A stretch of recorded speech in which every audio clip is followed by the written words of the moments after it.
Hello everyone. In this video, I'm going to show you how to customize Figma small and big nudge amounts. This is the secret to precise alignment and faster layout adjustment. Whether you are working on pixel perfect UI or larger dashboard, this trick will change the way you are designed. Let's learn how you can do this.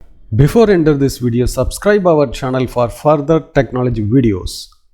In my screen, I have a two object. In between of the object, I have a 10 pixel. If I would like to move the nudge, by click on the up arrow key, it will be move 1 pixels. So the same time, if you would like to move faster, you have to click on the shift plus click on the arrow key. It will be moved for the 10 pixels. So you can also adjust this nudge amount by go to Figma icon, then preference.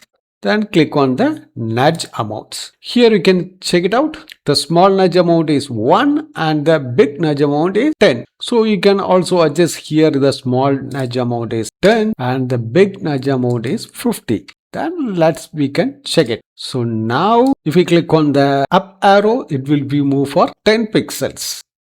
Then we have to click on the shift press and click on the up arrow. It will be moved for 50 pixels. So in this way, you can customize the Figma small and big nudge amounts.